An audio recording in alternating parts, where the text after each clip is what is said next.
Welcome to another episode of Electable. I'm Deb Chubb. And today, after the elections in Indiana and all other states, we are very fortunate to talk to someone who knows a lot about getting women elected in this country and around the world. And so this is very exciting to hear about this. And I certainly want to know more about how we can succeed in getting more women elected into government. So with us today, Cynthia Richie-Terrell, a founder and executive director of Represent Women, also founder of Reflect Us or Reflect US, I'm not sure, and also founder of Fair Vote. So Cynthia, you have done a ton of work. And so I would love first if you could just give us a little background on all of these organizations and, what are they all doing? How were they started? And, what can we expect to see from them? Sure. Yeah. Thank you. Well, thanks so much for inviting me to be on with you. It's always a pleasure to talk about one of my favorite topics, which is women's representation and building a healthy and reflective democracy. I'll start out with my work on campaigns. I really dove into working on campaigns for about 6 years straight, right out of college. And that gave me a really good understanding of how campaigns are run, what the priorities are, what voters matter, who swing voters are, and how our electoral system really functions, and frankly, also dysfunctions, which we can talk more about, in terms of whom it includes and who's excluded from the process. It was after a particularly bruising election cycle, I guess in 1990. And then I ran a campaign for the Equal Rights Amendment in 1992 in Iowa, where I got to debate Phyllis Schlafly and the likes of Ralph Reed from the Christian Coalition, et cetera. We lost that statewide Equal Rights Amendment by just a few percentage points. But that same summer, my husband and I, Rob Ritchie, and some others came together in Cincinnati, Ohio, to really rekindle an interest in proportional voting systems that had been alive and well, actually, during the progressive era in the 1900s in the United States, where a number of cities in Ohio and in really across the Mid-Atlantic and the Northeast changed their election system to be more representative of the voters, and which gave voters more power, essentially. And so we had some of the old guard from Cincinnati who had been involved in the 1940s, and we came in as the young people we were then, and worked with the team to start what has now become Fair Vote. And so we're now 30 years going strong, and Fair Vote has been really I would say the early and the constant voice on the need to look at our winner-take-all election systems and understand what the barriers are inherent in that winner-take-all voting system, and figuring out what the data tells us are some good solutions to that system. Mostly now that work has focused on ranked choice voting, which is a system that gives voters more power, more choices, and a greater voice in government. So that's been exciting to see the work of Fair Vote. Now there are, like lots and lots of states with Fair Vote organizations and other organizations, voter choice groups that are working on ranked choice voting. And we've seen big wins for it from places as diverse as Alaska to Hawaii to Utah to Colorado to Illinois to Maine to Georgia. It's used by military and overseas voters, which might actually be something that legislators in Indiana would be very interested in. In Georgia, just as an aside, a Republican legislator pushed successfully to make sure that instant runoff voting or ranked choice voting could be used by military and overseas voters in this election cycle, which is why the runoff is able to happen so close to the general election in Georgia right now. That's something that Democratic and Republican legislators have a history of favoring in southern states. So maybe that's an interesting thing we could talk about for Indiana. So Fair Vote has, I think, spawned not only a lot of ballot measures, which have been successful, but a lot of great cross-partisan work, and then a lot of legislation as well to pass voting system reform, again, to enable voters to have more power to elect candidates of their choice, and that's So just as a quick definition of the ranked choice voting system, everyone gets to make a first choice, a second choice, and a third choice. Exactly. And then if your first choice doesn't get enough votes, then that vote is taken out, and your vote then goes to your second choice. Exactly. Yeah. Right. So a lot of people have trouble understanding that, but that's how it works. And I know that was instrumental in getting the first Native American elected in Alaska this year. Exactly. Yeah, it's a great system because it incentivizes candidates to run to find common ground. So if you and I are running, I want your supporters to rank me second. So I want to find things that we have in common that we're seeking a solution on, and we see that happening now. There have been millions of votes cast in ranked choice voting elections in New York and in San Francisco and Alaska, et cetera, et cetera. So we see this pattern emerging of candidates really embracing civility, focusing on issues, finding common ground. And yes, as you say, multiple candidates can run. And this is one of the reasons we think that women tend to do so well in jurisdictions with ranked choice voting, because multiple women candidates can run without splitting the vote or without being told to wait their turn, which women candidates hear so often. It's not time for you. We already have a woman in the race.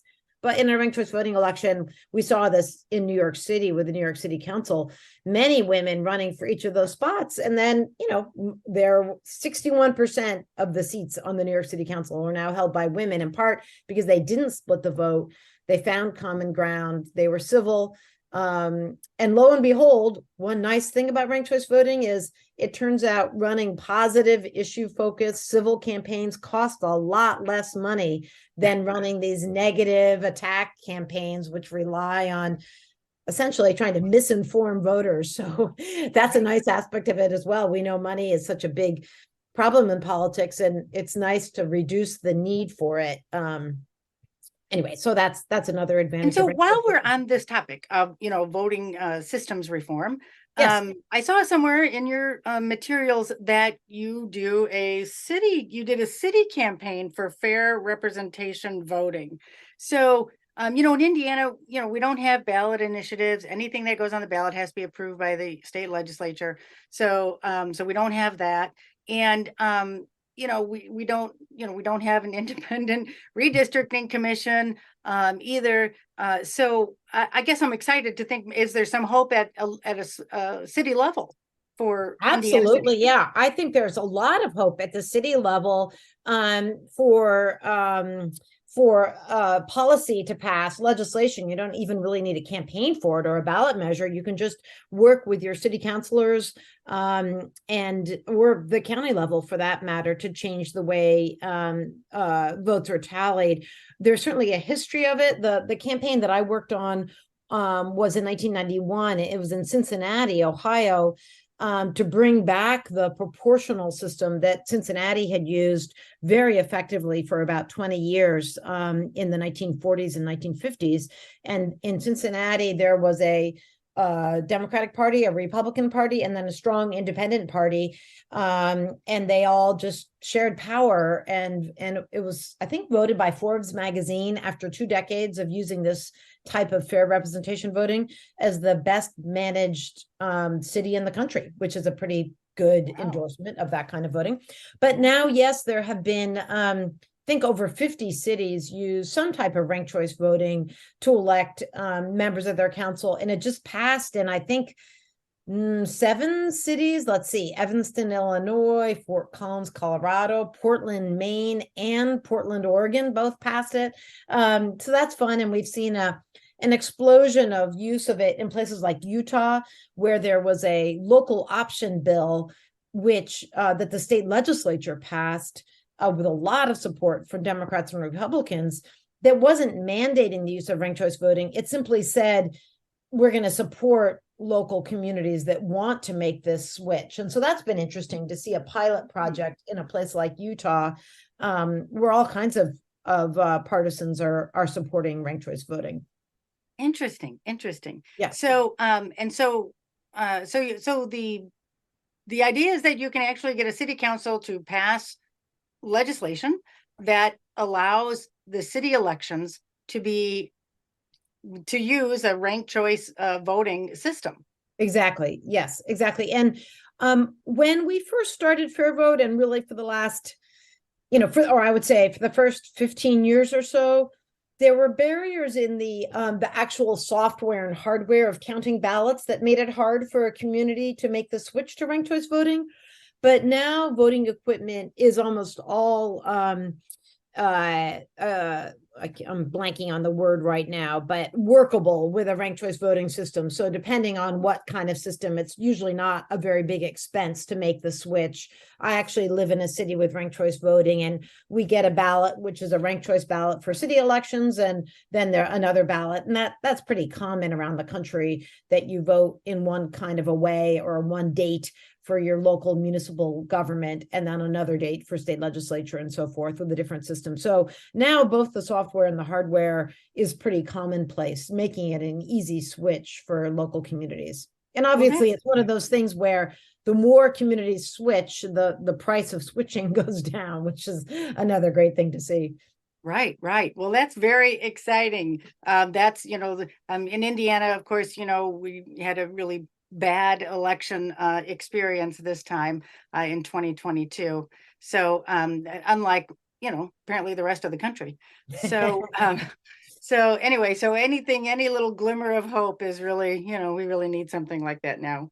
Yes. So and I wanted you to talk to, and I want you to talk about the other organizations that you have founded as well. Right.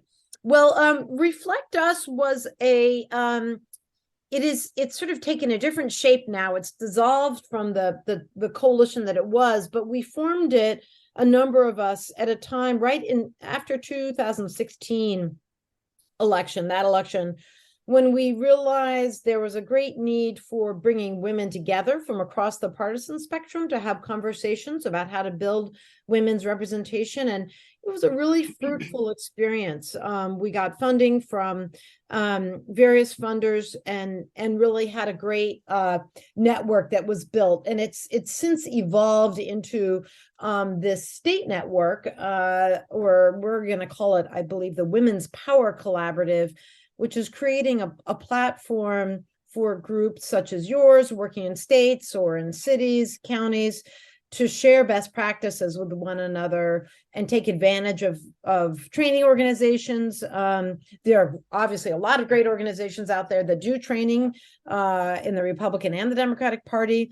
But Emerge is a great example on the Democratic side. The Women's Public Leadership Network is a good example on the Republican side. Then there are nonpartisan groups like Vote, Run, Lead, and Ignite, and Running Start is a group that we're particularly close to, that all do really great work recruiting women to run and supporting their candidacy. So the Reflect Us Coalition brought together those groups to work together, and we're sort of now in the next phase of it, which is this state network, which Represent Women is taking on. We're excited for that work ahead.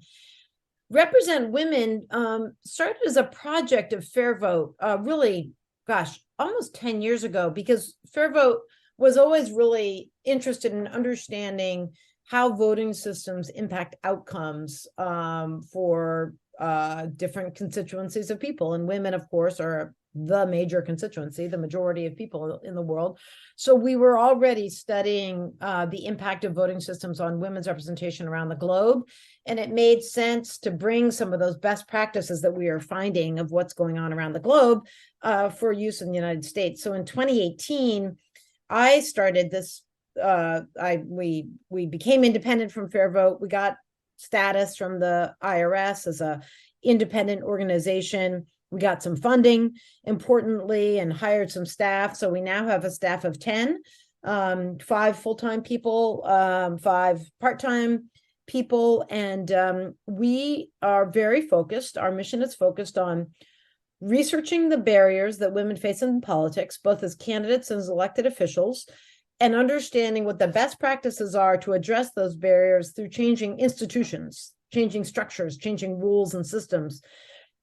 Much like Title IX was a systems change to expand opportunities for girls in education, and the Voting Rights Act was a systems change, and the Americans with Disability Act was a systems change, and suffrage itself was a rule change. So we're looking at all the rules changes that can help to level the playing field for women in politics, and that's what our organization is devoted to. So are you looking to create a new piece of legislation, or you're trying to work with some existing legislation? That's a good question. We've identified sort of four main buckets of work, or if you will, if you think of a woman's political lifespan, we think of reforms so that more women are recruited to run for office. So what can parties do and political action committees do to make sure women are recruited to run and then funded when they run? Those are all in the women running for office bucket. Then we look at barriers and solutions in the winning bucket. That's where ranked choice voting comes in. So once they're running, how can we really create an electoral system that removes the barriers of incumbency and uncompetitive elections? So we have run, we have win. Then once women have won, what are the reforms that are necessary, that are working in other countries to ensure that they can serve effectively? So things like the timing of legislative sessions, or is there paid childcare? Is there paid leave? What's the transportation benefit for women who are serving?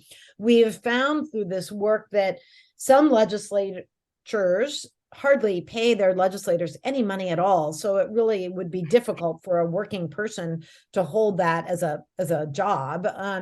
So those are the kinds of policies that we're trying to replicate in state legislatures and cities, et cetera, across the country, so that women can serve effectively. And then the last bucket of work are reforms so that women can really lead. Once they've run, they've won, they're serving, how can we sort of institutionalize women's leadership? For example, create gender balanced cabinets and gender balanced decision making, and ensure that men candidates, when they run, are encouraged to choose a woman as a running mate, all in keeping in mind the need to have women in real leadership positions, not just counting up the numbers in a state legislature, but to make sure we're really building women's political power along the way.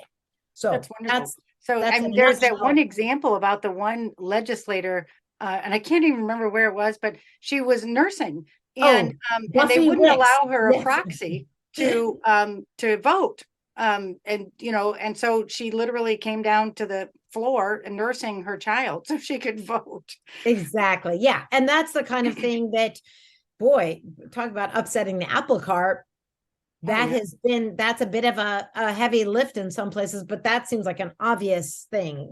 If we are expecting women to care for their children, then we need to allow them to both serve in office and care for their children at the same time. Yeah, there has to be some accommodation. So, right, and I know, I think it was just a couple of years ago that the FEC allowed childcare expenses to be paid out of a campaign fund. But of course, Exactly. and I don't know, have states taken on that position as well now? I mean, There's a ours is not. terrific organization called the Vote Mama Foundation that has had exceptional success working on legislation in a number of states. I don't know which ones have been most successful off the top of my head, but any listeners who are interested in that should look at the Vote Mama Foundation and see what they've done and where their focus is. Yeah, that's excellent. I mean, I've worked with, 29 women in 2020, another 19 women in 2022, and many of them, their kids are older, but now women are getting involved with younger kids, and that's a huge problem. I mean, it's just a huge issue.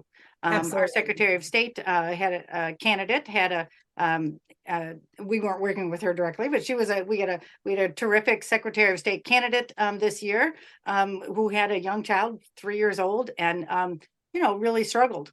Yeah. I'm sure, that was just very difficult. Yes, another policy that just seems obvious is being able to participate, particularly in committee hearings virtually. Some states allow that, but think of somebody who lives in San Diego having to get all the way to Sacramento for a committee hearing. But if you can participate virtually, and then, as you say, have an option to have a proxy vote when necessary, both of those things really enable a more level playing field for women who are serving. Absolutely. Okay, so now you were just back from Reykjavik at the International Forum of something. Yes, Reykjavik Global Forum, yes. Okay, and so and I know from some of your other materials that you learned a lot about the UN goals for women in government and women's representation, and so would love to hear about your experience over there and what you learned. Yes, well, it was just a fabulous opportunity to be invited, organized by Women Political Leaders, which is based in Brussels, which gathers, I think this is the 5th year of the Reykjavik Global Forum. Maybe it started in 2018. Don't quote me on that.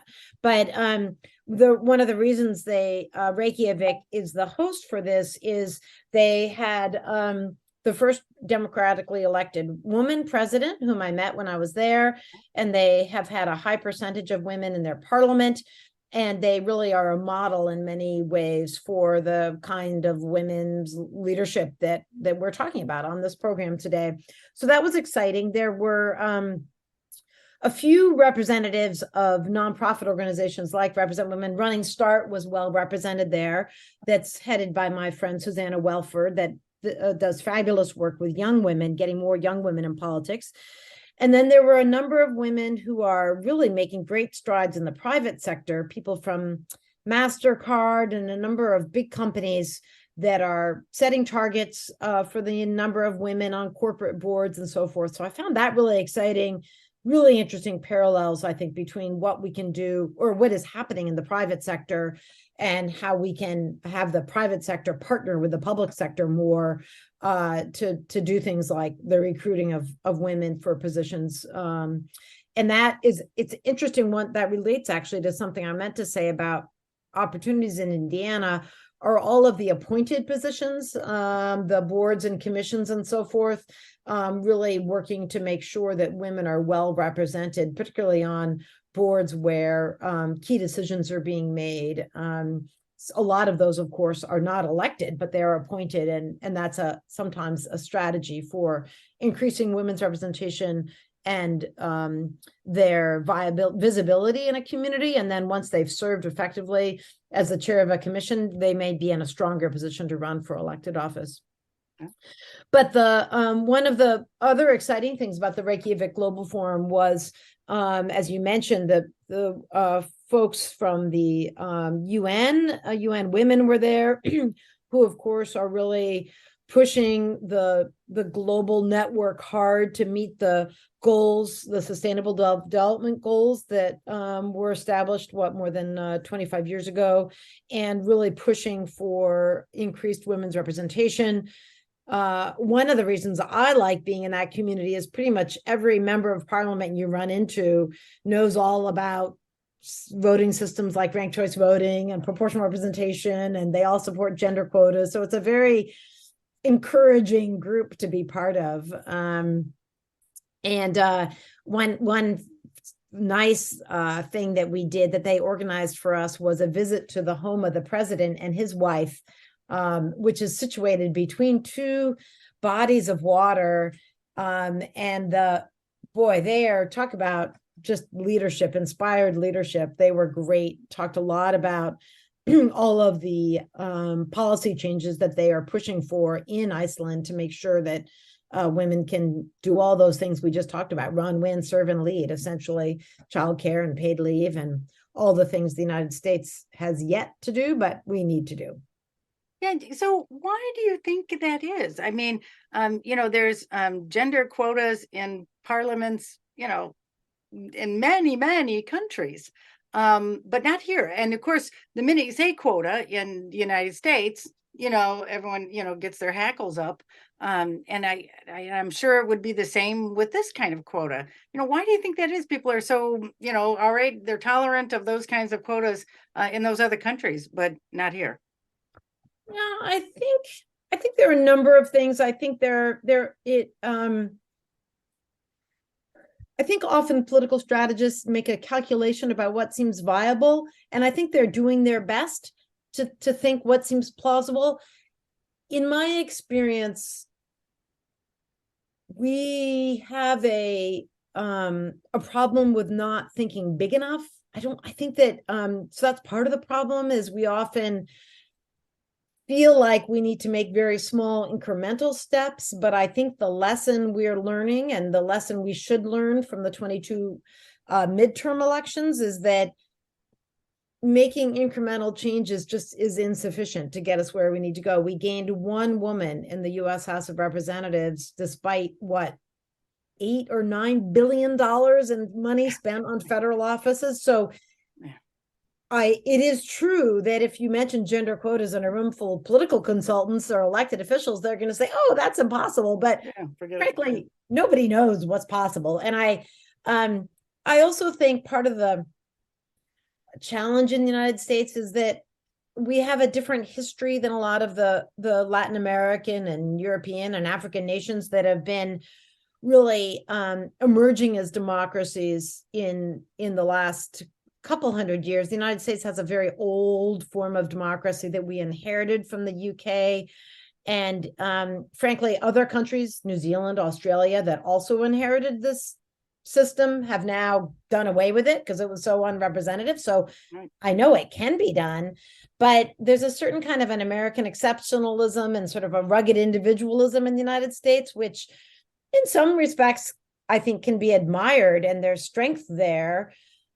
But I also think we've gotten out of the habit of looking at best practices and what's working around the globe. And I think if we can rededicate ourselves to looking to see what's working in other countries and in local office, for that matter, in places like Utah or Alaska, I think that will help to change the conversation. Let's hope. It felt like a kind of a big step backward in 2022. Yes, and it did. And I think that one of the things that we are focused on is we've done a lot of research on what are those system strategies that seem to really have the biggest impact. And what we've identified are things like ranked choice voting has a huge impact. Jurisdictions with ranked choice voting are electing almost 50% women. So that's pretty compelling. But we also need the hands-on work of groups like yours and Emerge and Running Start and Vote, Run, Lead, and She Should Run, and all these other groups out there, Higher Heights, that are recruiting women to run and helping them run viable campaigns and making sure that they're running in races where we think they can win. So it's really what we're calling a twin track approach. We need the strategies that prepare individual women, coupled with the strategies that level the playing field for women when they run. Wow. All right. Well, what wonderful work you are doing. That's really exciting. Of course, I gate that Indiana's just not keeping up, just not representing well, which is really unfortunate. I think we may have actually lost women in the state legislature this time. We have more Republican women than Democratic women in the Senate anyway, more than double the amount.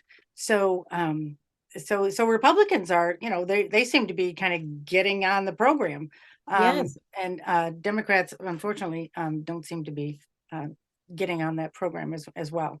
So, and I want to talk about, one last thing. I noticed that you are writing in so many different publications, and I just want to mention them all so that people can find you.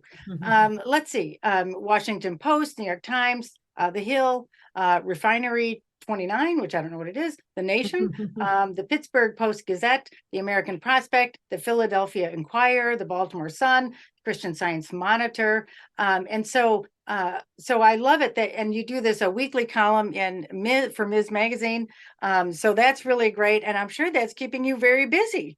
It does feel a little busy, but it's a good kind of busy. I feel really fortunate to be able to do this work and meet so many terrific women like you who are working on the ground in states, and we've got a lot to learn from each other, don't we? We do. We need to, be more connected. So, Yes, so I really appreciate your other organization. I hope that we can participate in that. I So hope so tell too. us, what are you writing about now, and what are you going to write about next week? Oh, that's a great question. Let's see. Last week, I was feeling very grateful for all the amazing organizations we've get to work with. So it was a column filled with a lot of gratitude for all the groups in the women's representation ecosystem and in the democracy reform space that are just doing amazing things. Groups like Fair Vote working to reform the way we nominate candidates to be president using ranked choice voting and for primaries and caucuses and presidential elections, and all the way down to reforms happening at the local level. So feeling really grateful on that. I think that this next week I see we have a nice chat function that my staff uses, and they've been posting some really interesting stories on some of the work that's being done in Brussels and in Europe in particular on advancing women's representation. So I'll probably touch on that and then touch on some of the election results in the United States as well.